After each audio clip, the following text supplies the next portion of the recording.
The Permanent Okavango River Basin Water Commission, OKACOM, is a river basin organization established by the three riparian states of Angola, Botswana and Namibia to jointly manage water resources of the Okavango River Basin. OKACOM is an interstate organization established by the 1994 Windhoek Agreement between Angola, Botswana and Namibia to see how the countries can collectively benefit from the shared river resource. Phera Ramoeli, OKACOM Executive Secretary, is currently in Namibia for a consultative meeting. Ramoeli now joins me in studio with more details on the matter. Good morning, Mr. Ramoeli, and welcome to Good Morning Namibia. Good morning, sir, and thank you very much for having me on this program. I hope I did justice to your surname. You did indeed. Very well. Yes. So talk to us about what the Permanent Commission of the Okavango River Basin actually does in terms of the OKACOM work. Yes, the commission was established, as you indicated, in 1994 by the three countries with the mandate to advise them on a number of issues, but most specifically in terms of how they can conserve, jointly utilize, and jointly manage the resources of the basin, with specific requirements for them to look at the safe yield of the water resources in the basin, to make sure that the river is properly protected, and to ensure that there's conservation and equitable allocation of these resources that they are sharing amongst themselves. The way they work, the commission is established with various organs. At the apex of the organization, we have the Ministers' Forum, which are ministers responsible for water from the three member states, Angola, Botswana, and Namibia. Then we have the Council of Commissioners. These are senior officials from the three countries, mainly from the position of permanent secretary, principal secretaries. And there are three from each country. And they are supported by a technical team called the Okavango Basin Steering Committee.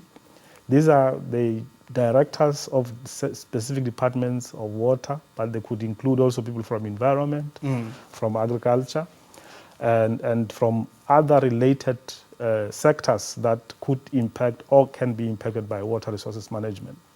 And below this committee, we have several technical committees. There are 5 in number currently. And this would be a committee that deals with water resources management, a committee that deals with environment and biodiversity, because this basin is quite unique in the sense that environmentally it's one of the unique cases in Southern Africa, if not globally, with the Delta having been designated a wetland of international importance and a UNESCO heritage site. So we have issues to deal with land management also. There's a technical committee for that. Institution and policy development, there's a technical committee for that. And we have socio-economic development. Now, all these activities are coordinated and facilitated by a secretariat, which I'm heading as executive secretary, based in Gaborone, Botswana. Thank you. Yes, sir. Thank you very much for that comprehensive overview. Now, these agreements were necessitated because of the importance of the basin. So let's please take one slight step back. Yes. Why is the basin so critically important to these three member states? First of all, the basin, as you may be aware, originates in the highlands in Angola, about 1,100 kilometers from its mouth in the delta.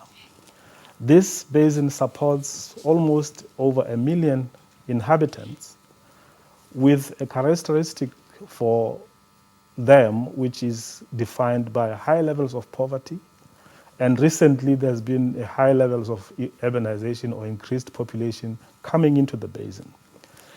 It therefore means that this basin is critical as a lifeblood for the support of those 1 million plus people living in the basin.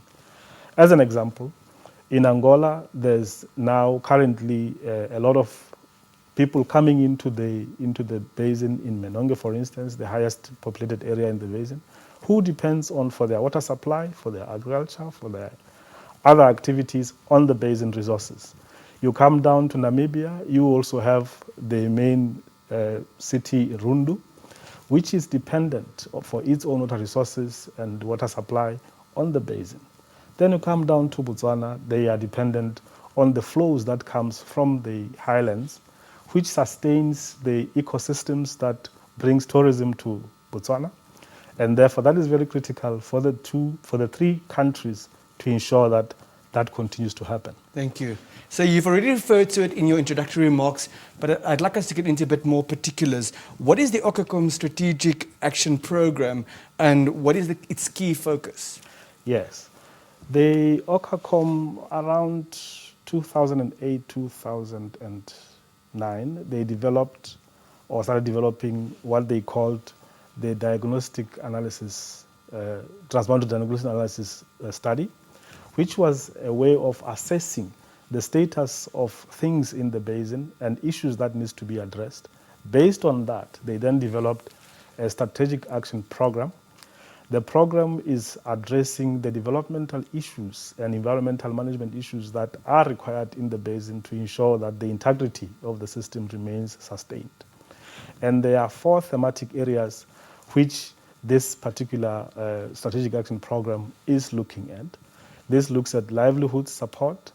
This looks at issues of water resources management, looks at issues of environmental management and socio-economic development.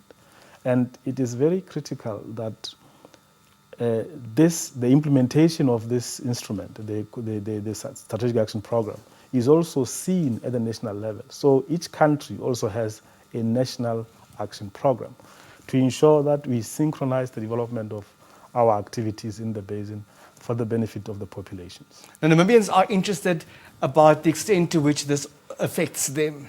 So Yeah. which are the projects currently being implemented in and through Namibia? Well, we currently have a couple of projects that are being implemented with the support of our various partners, which are supporting OKACOM. For Namibia, as an example, we have support to enhancement of the hydrological monitoring, which includes installation of 2 stations in Namibia, in Kurenkure 1 and the other one in Rundu, so that the country is able to measure the flows or the water that passes through the basin, through the river that benefits the country. And with that, there's been training that is given to the Namibian technical people for the use of those equipment. We also have equipment for the actual monitoring itself, which has been purchased with the support of our partner, the EU project. And we have also livelihoods projects, which are being implemented in various areas within Namibia. An example is the project that is being done in Sikerete, where we are helping the communities there with ecotourism support to construct a camp for the tourists that would come there and allow the communities to co-manage that facility so that the benefits of the ecotourism also goes to the communities that stays in that area. Yes, sir. Yes, and these are very critical programs. We have also supplied Namibia, the hydrology department, with computer equipment that is going to be used to link it with the other 2 member states and the secretariat, where we are developing a decision support system that all the member states would be able to use to know at any one given time what amount of information is available and what they should be doing, especially in terms of early warning, where you find droughts and floods have to be prepared for. So please talk to us about the challenges faced by OKACOM in general, but specifically as far as COVID-19 is concerned. Yes, as you have heard, OKACOM it's one of the first commissions to be established, but it's still having challenges in relation to capacity, in relation to resources. But I think we are managing well, and thanks to our 3 member states who continue to pay their dues to run OKACOM equally. And as for the COVID, like all sectors, we are affected very much, as you have heard me mentioning. Most of our work is field-based, and we had serious delays because of the closure of borders, for instance, because of restrictions in terms of movement. In finalizing some of the projects, for instance, the installation of the hydrometric equipment that I mentioned is highly delayed by the work that we cannot cross the borders to go. Even our consultants can't move around freely. The construction of the camp in Sikerete has been affected by that. So in general, even the fact of having the countries meet and jointly discuss has now been virtual. It has its advantages that we can still continue to talk, but it's not the same as meeting face-to-face, especially on issues such as River Basin cooperation, where you need face-to-face discussion, where you can read the body language of your counterparts and ensure that cooperation is in fact assured.